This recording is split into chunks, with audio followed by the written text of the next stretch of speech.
Cette exposition au Palace, j'ai voulu l'aborder avec cette idée de rentrer en contact avec notre fort intérieur. Et mon fort intérieur, en tant qu'artiste, il est lié, il est égrené de liberté. Et en tant que coloriste, il est relié aussi aux couleurs que je vois, qui résonnent en moi tous les jours, qui sont celles du ciel. Le ciel a quelque chose d'universel, qu'on soit en Europe, en Inde, en Amérique, partout sur le globe, on a le même ciel. Il appartient à tous, il est gratuit, il est là pour nous, il nous unit. À ciel ouvert, c'est comme aller au cœur, aller dans le vif. Alors la couleur, elle est vraiment au centre de mon travail depuis 20 ans et elle est même devenue un médium à part entière. C'est-à-dire que j'ai une formation de peintre, mais cette couleur, en fait, elle s'applique sur différents supports. Ça peut être la toile, le papier, mais aussi dans l'espace public, sur des matériaux beaucoup plus naturels comme la pierre, le bois. Oui, j'ai un rapport assez sensitif et corporel avec la couleur. C'est pas juste l'appliquer sur un support, c'est lui donner un corps, c'est la façonner. En fait, la couleur, c'est vraiment un vecteur dans mon travail et par le biais de la couleur, je vais m'évader, mais je vais aussi essayer de questionner notre rapport à la crise environnementale. Par exemple, souvent, ça fait écho en moi parce que j'essaye aussi, moi, dans ma pratique, d'être cohérente avec notre implication par rapport à la planète. Donc oui, trouver un juste accord entre les intentions, le langage et la mise en œuvre. Pour cibler, mais c'est pas un travail qui est politique, c'est un travail empreint de légèreté. C'est essayer d'utiliser les codes et les couleurs et les formes environnantes pour faire réfléchir, mais gentiment, j'ai envie de dire, ou délicatement, ou avec poésie, oui. Il y a un côté enchanteur un petit peu.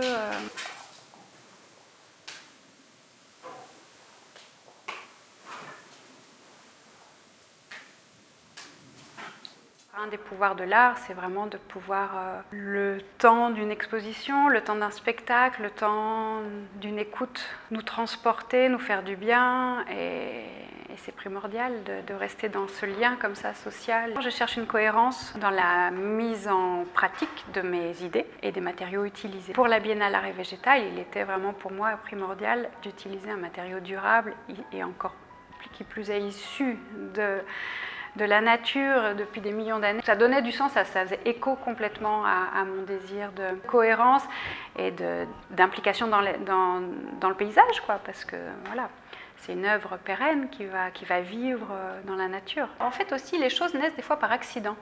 C'est-à-dire que la technique, elle est au service d'une idée, mais parfois, il peut se passer quelque chose et c'est en fin de compte la technique qui va faire transparaître une cohérence, une idée. Par exemple, les eaux dormantes. J'ai ramené ce papier du Japon, c'est un papier kozo, donc c'est un papier à base de papier de riz et de mûrier. On me le disait très résistant, un des plus résistants, et j'ai voulu tester sa résistance en déversant des pigments très dilués. Et ce liquide que j'ai déversé, j'en ai déversé des belles quantités, avec le temps, s'est évaporé et a été absorbé. Ne sont restées que les traces des pigments. Et voilà, donc c'est en fait un essai. Enfin, c'était une idée, c'était la technicité qui m'a amenée en fin de compte à réaliser cette série. Ça, c'est l'accident de l'atelier, mais en même temps relié à une idée de ces eaux stagnantes, polluantes souvent, qui nous révèlent leurs attraits de beauté. Ça, l'enchantement aussi, c'est séduire, mais c'est séduire, on peut nous endormir aussi, mais peut-être dans mon idéal, ou dans mes rêves, je me dis que cette nature va se réveiller. J'aime bien en fait aborder les expositions par l'histoire du lieu. Et donc Ath, moi je ne connaissais pas, je suis française et je viens de Bruxelles. Et donc la première chose que j'ai fait, c'est aller au cimetière. Et ça, je le fais dans toutes les villes. Et puis collecter des cartes postales d'antan, du début 20e. Et retrouver après ces endroits quand je suis venue ici. Et donc c'est un voyage dans le Ath avec une forme de nostalgie. On revient à cette graine d'arc-en-ciel qui ponctue un petit peu le parcours de l'exposition et puis aussi dans l'espace public au Jardin des Arts et des Lettres. Et donc ces graines qui seraient plantées, semées, qui feraient éclore un monde idéal. Ce sont des pierres qui ont été glanées sur des chantiers de démolition, donc des bâtiments qui sont détruits, mais l'idée c'est de recycler. Ces graines, ce sont des c'est des résidus de pierre, de béton, d'isolant, mais que je transforme en graines d'arc-en-ciel pour essayer de redonner vie à l'histoire qui est détruite, quoi. Ou une autre histoire, en tout cas, va naître.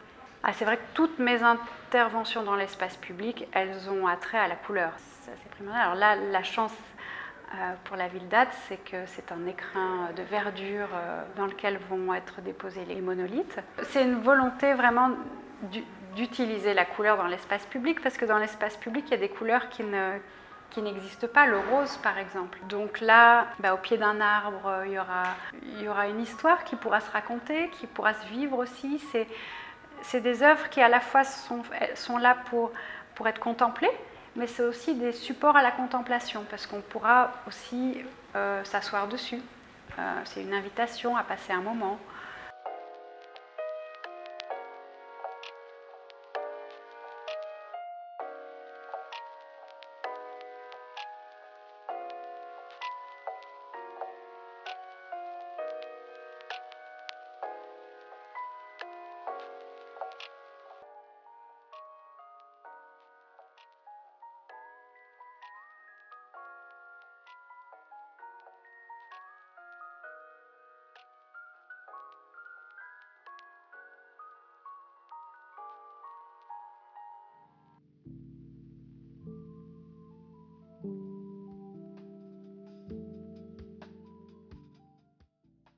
Le projet de rencontre des ateliers adultes du CEC avec un artiste qui expose au Palace, ça a lieu tous les ans. Cette année-ci, on a la chance de travailler avec l'artiste Léopoldine Roux. En amont de la rencontre, chaque atelier a eu l'occasion de visiter l'exposition, une visite guidée où ils ont pu vraiment découvrir l'œuvre de l'artiste, poser toutes leurs questions.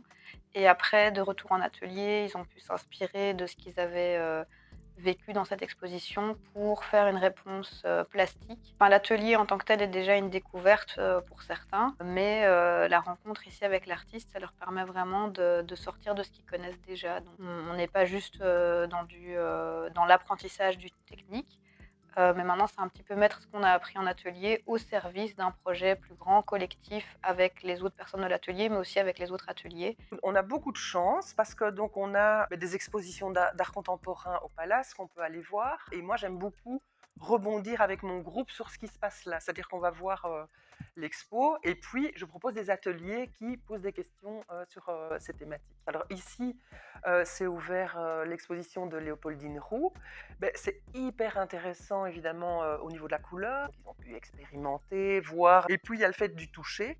De toucher la peinture. Il y a le fait que cette peinture qui est plate devient quelque chose en volume. On a fait toute une démarche d'abord avec des cartes postales. Ensuite, on a aussi travaillé, comme Léopoldine Roux, elle travaille aussi tout ce qui est les contrastes de couleurs et la couleur qui change en fonction de l'autre couleur qui est à côté d'elle. Des participants qui ont envie en tout cas. Je trouve qu'ils sont assez ouverts à différentes choses, mais c'est gai parce que je trouve qu'ils sont assez partants et que donc ils ont envie de ces expériences-là. Voir l'artiste qui parle de son travail, voilà, ce côté-là est très riche, je trouve, très très intéressant. J'ai toujours été intéressée par le monde de l'art, les techniques diverses. Cette année, c'était cette chance de pouvoir participer. Je me suis vraiment inscrite pour exploiter des techniques et pour trouver un petit peu un style personnel et aussi avoir cette symbiose avec les autres participants.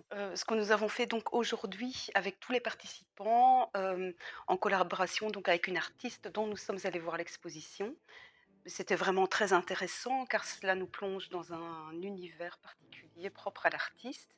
Cela nous apprend donc un peu la technique et on partage un peu sa vision. Chacun est réuni autour d'un projet commun, comme ici le mouchoir arc-en-ciel que nous avons fait ce matin tous ensemble.